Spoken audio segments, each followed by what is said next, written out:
تو منصور بن عمار نے فرمایا جو شخص اس سائل کو 4 درہم دے گا میں اس کے لیے 4 دعائیں کروں گا۔ ایک یہودی کا مسلمان غلام مجلس میں حاضر تھا، اٹھا اور 4 درہم دیے اور عرض کیا آپ نے کہا تھا جو 4 درہم دے گا میں اس کے لیے 4 دعائیں کروں گا، اب میں نے 4 درہم دے دیے ہیں، میرے لیے میرے حق میں 4 دعائیں کر دیں۔ اللہ اکبر۔ آپ نے پوچھا بیٹا بتاؤ کیا چاہتے ہو؟ انہوں نے کہا کہ اول یہ کہ میں غلام ہوں، اللہ تعالیٰ مجھے آزاد کر دے، دوسری یہ کہ میں فقیر ہوں، اللہ تعالیٰ مجھے غنی کر دے، تیسری یہ کہ میرا مالک یہودی ہے، اللہ تعالیٰ اسے ایمان کی دولت سے مالا مال فرما دے، چوتھی یہ کہ میں گناہگار ہوں، اللہ تعالیٰ میرے مالک کی بخشش کر دے۔ یہ 4 دعائیں اس نے حضرت منصور سے کروائیں، آپ نے اس کے حق میں یہ 4 دعائیں کی اور مجلس و واز اختتام پذیر ہو گئی۔ جب غلام اپنے مالک کے پاس پہنچا تو مالک نے دیر سے آنے کی وجہ پوچھی کہ بھئی تو کام گیا تھا اتنی دیر سے کیوں آیا ہے؟ اللہ اکبر۔ غلام نے بتایا کہ آج میں حضرت منصور کی مجلس میں واز میں چلا گیا اور وہاں 4 دعائیں میں نے کروائی ہیں، ایک حاجت مند نے سوال کیا تھا تو جو میرے پاس 4 درہم تھے میں نے وہ اللہ کی راہ میں دے دیے۔ تو مالک نے پوچھا پھر ان کے عوض تم نے کیا لیا؟ تو کہا میں نے 4 دعائیں کروائی ہیں۔ مالک نے پوچھا کہ کون سی دعائیں تھیں؟ غلام نے بتایا کہ پہلی دعا یہ تھی کہ اللہ تعالیٰ مجھے آزاد کر دے، اللہ تعالیٰ مجھے آزاد کر دے۔ اللہ اکبر۔ جب مالک نے یہ بات سنی تو اس نے فوراً کہا کہ جا میں نے تجھے آزاد کر دیا۔ غلام نے کہا دوسری دعا یہ تھی کہ اللہ تعالیٰ مجھے امیر بنا دے، مالک نے 4000 درہم دے دی۔ یہ سن کر یہودی نے کہا تیسری دعا کیا تھی؟ تو اس نے کہا کہ یہ کہ میرے مالک کو اللہ مسلمان کر دے۔ یہ سن کر فوراً اس یہودی نے کلمہ پڑھا لا الہ الا اللہ محمد رسول اللہ۔ جا تیری تیسری دعا بھی قبول ہو گئی، میں نے کلمہ پڑھ لیا، میں ایمان لے آیا۔ اللہ اکبر۔ مالک نے یہ سن کر کہا کہ میں ایمان لے آیا۔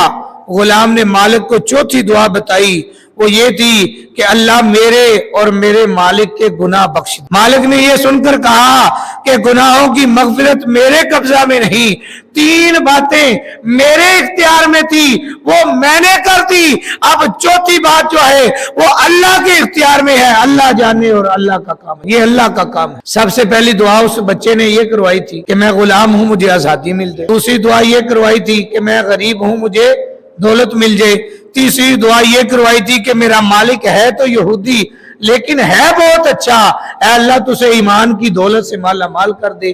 تو تینوں کام ہو گئے، اس مالک نے فوراً اسے آزاد کر دیا، 4000 درہم جو ہے وہ مال و دولت بھی دے دیا۔ تیسرا جب اس نے دعا سنی کہ اس نے کہا کہ میرا مالک مسلمان ہو جائے، وہ فوراً کلمہ پڑھ کر مسلمان ہو گیا۔ پھر جو چوتھی بات کہی تو اس نے کہا یہ اللہ کی قبضہ قدرت میں، اللہ معاف کر سکتا ہے، بخشش اللہ کے ہاتھ میں ہے۔ اللہ اکبر۔